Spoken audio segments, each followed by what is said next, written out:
You will not win this.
I am in the middle of something.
going somewhere?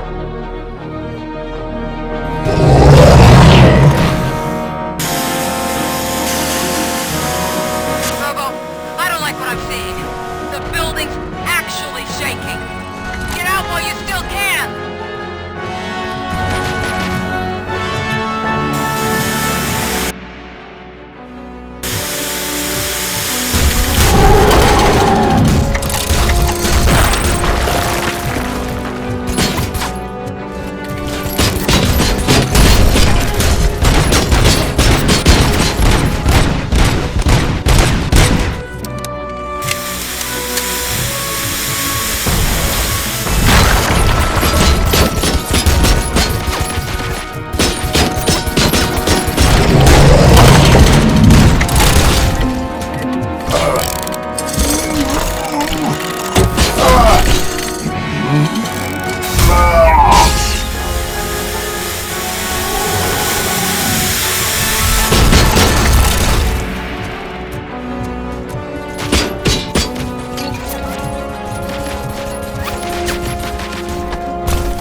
evacuated. There's no one else inside. You need to save yourself.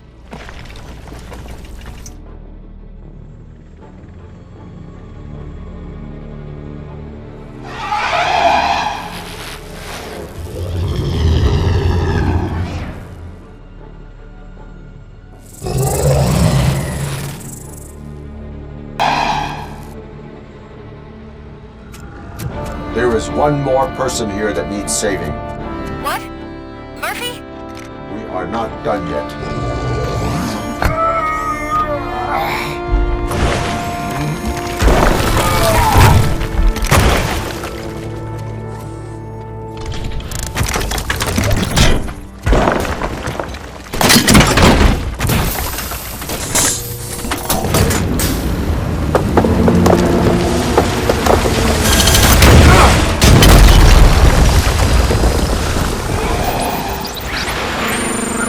Thank you.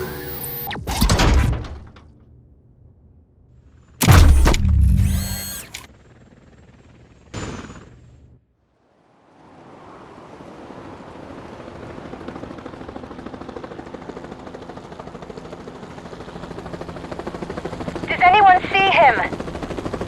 I can't see anything. Move closer. Negative. When the building collapses, the dust cloud will choke the engine. Oh my god! Murphy! No! No! No!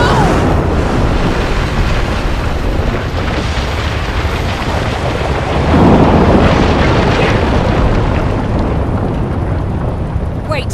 I see something! Is that him? Talk to me!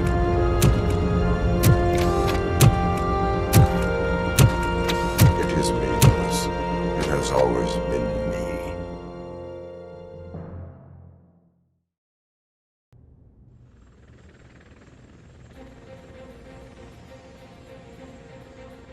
Another week passed since the OCP's magnificent giant has fallen.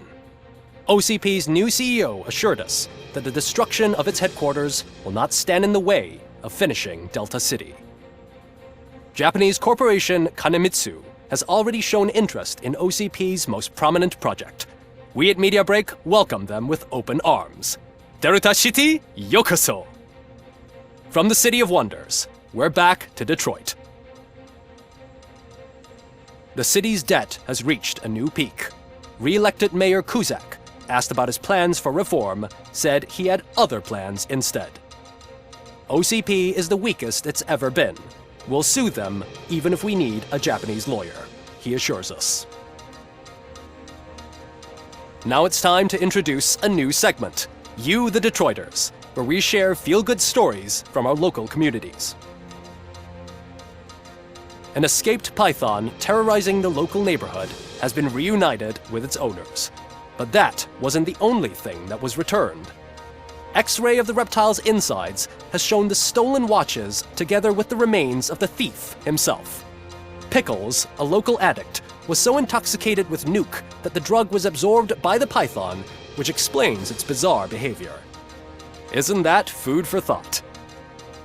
Next up, Sunblock 5000 model nearly torn to pieces by an ED 209 after not adhering to the 209's instructions. The dispute over a parking space could have turned deadly if it wasn't for Dr. Olivia Blanche, a seasoned psychologist who managed to keep a cool head during the 209's intervention. Dr. Blanche's new book, Coping with Loss, is said to be of value to both people and machines alike. A defamed reporter funded by terrorists. After trying to illegally broadcast a hit piece aimed at OCP, Samantha Ortiz has been spotted collaborating with a terrorist group led by a woman known in the underworld as Bertha. OCP denied. We're sorry for the disturbance. Fortunately, this time it was a minor one. Let's move on. A new world record has been set in Detroit. A man called Funeral Bob attended his 1000th funeral this year. The record-breaking funeral belonged to Max Becker, a former OCP executive. As it turned out, Bob was its only attendee. The OCP delegation did not arrive due to a rescheduled business meeting. We hope the meeting went well. Moving on. The owner of a local restaurant, Onion Baji, in cahoots with a ring of zoo thieves. The restaurant was proved to source the ingredients through crime. The arrest was made by a rookie neighborhood cop, Ulysses Washington, and according to his statement, it wasn't the first animal he had saved. One question still remains unanswered. What happens to Robocop's human status? Mayor Kuzak distances himself from Robocop and leaves no doubt that he will not be advocating for granting him human rights. Robocop's efforts have prompted a public conversation. I hope OCP doesn't take him off the street. Who will protect us then? Ah! It's Robocop! Robo, I love you! Reaper, skeleton speaker, pure pandemonium. To many more years on the force, Robocop. It's been a busy time for Detroit, but the cloud that lowers over the city is lifting as police end their strike. We're ready to serve, said Officer Ann Lewis, who returned to duty despite her recent injury. What heroism. Detroit can sleep soundly tonight. The question is, for how long? That's all for today. This was Casey Wong. Until next time.